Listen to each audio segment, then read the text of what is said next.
വീട്ടിൽ snake plant വളർത്തും മുമ്പ് ഇക്കാര്യങ്ങൾ അറിയാം. വീട്ടിൽ ചെടികൾ വളർത്താൻ ആഗ്രഹമുള്ളവരാണോ? ഇഷ്ടത്തിനനുസരിച്ചാണ് ആളുകൾ വീട്ടിൽ ചെടികൾ വളർത്തുന്നത്.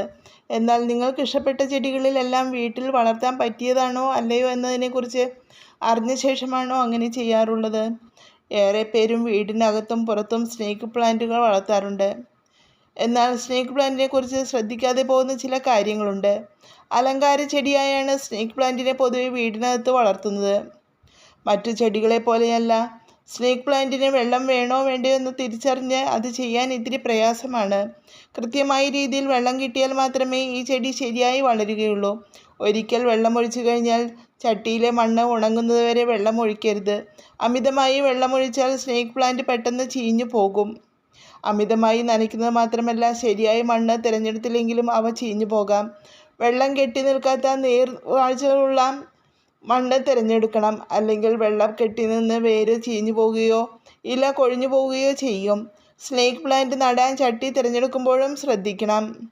വീടിനകത്ത് വളർത്തുമ്പോൾ 3 അടി വരെ ചെടിക്ക് ഉയരം വയ്ക്കാം. പുറത്താണെങ്കിൽ ഇതിലും കൂടിയ ഉയരത്തിൽ വളരുന്നു. ചെറിയ സ്നേക്ക് പ്ലാന്റിന് ചെറിയ ചട്ടി തിരഞ്ഞെടുക്കുന്നതാണ് നല്ലത്. വലിയ ചട്ടിയിൽ കൂടുതൽ മണ്ണും അതിലേക്ക് കൂടുതൽ വെള്ളവും ഒഴിച്ചാൽ ചെടി ചീഞ്ഞു പോകും. പൂക്കളില്ലാത്തത് കൊണ്ട് തന്നെ അത്ര ആകർഷകമല്ലാത്ത ചെടിയാണ് സ്നേക്ക് പ്ലാന്റുകൾ. ചില അപൂർവം സ്നേക്ക് പ്ലാന്റുകൾ മാത്രമാണ് പൂക്കുന്നത്. അധിക ചൂടും തണുപ്പുമുള്ള സ്ഥലങ്ങളിൽ സ്നേക്ക് പ്ലാന്റുകൾ വയ്ക്കാതിരിക്കുക. ആഫ്രിക്കയാണ് ഈ ചെടിയുടെ ജന്മദേശം. അതുകൊണ്ട് തന്നെ ചൂടുള്ള കാലാവസ്ഥയ്ക്ക് അനുയോജ്യമാണ്.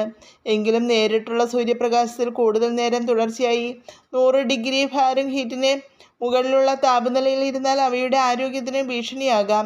ഒരു സ്നേക്ക് പ്ലാന്റ് വീടിനുള്ളിൽ വയ്ക്കുമ്പോൾ താപനില 65 ഡിഗ്രി ഫാരൻഹീറ്റിനും 85 ഡിഗ്രി ഫാരൻഹീറ്റിനും ഇടയിൽ നിലനിർത്താൻ ശ്രമിക്കുക. താപനില അധികം വ്യതിയാനമില്ലാത്ത ഒരിടത്ത് സ്നേക്ക് പ്ലാന്റ് വെച്ചാൽ അവ ആരോഗ്യത്തോടെ ഇരിക്കും. സ്നേക്ക് പ്ലാന്റിനെ ശരിയായി പരിപാലിക്കുന്ന കീടബാധയും ഫംഗസ് ബാധയും തടയാൻ സഹായിക്കും. ഈ ചെടിയിൽ ഉണ്ടാകാവുന്ന ഒരുതരം ഫംഗസാണ് സൗത്തേൺ ബ്ലൈറ്റ്. ഈ ഫംഗസ് പാടുകളായി വലുതാവുകയും പിന്നീട് ഇലകൾ തവിട്ടു നിറത്തിലോ ചാരനിറത്തിലോ മാറാൻ കാരണമാവുകയും ചെയ്യും. ചെടിയിൽ സൗത്തേൺ ബ്ലൈറ്റിൻ്റെ ലക്ഷണങ്ങൾ ശ്രദ്ധയിൽപ്പെട്ടാൽ അത് പടരുന്നതിന് മുമ്പ് ബാധിച്ച ഇലകൾ വെട്ടി ഒഴിവാക്കാൻ ശ്രദ്ധിക്കുക. സ്നേക്ക് പ്ലാന്റ് മനുഷ്യർക്കും വളർത്തുമൃഗങ്ങൾക്കും വിഷകരമായി കണക്കാക്കപ്പെടുന്നു.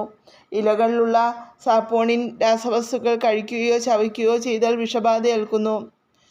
സ്നേക്ക് പ്ലാന്റുകൾ മനുഷ്യർക്ക് നേരിയ തോതിൽ മാത്രം വിഷമുള്ളതായി കാണപ്പെടുന്നുണ്ടെങ്കിലും നായ്ക്കൾക്കും പൂച്ചകൾക്കും ഉൾപ്പെടെയുള്ള മൃഗങ്ങൾക്ക് ഇവ കൂടുതൽ വിഷകരമാണെന്നാണ് പഠനങ്ങൾ പറയുന്നത്.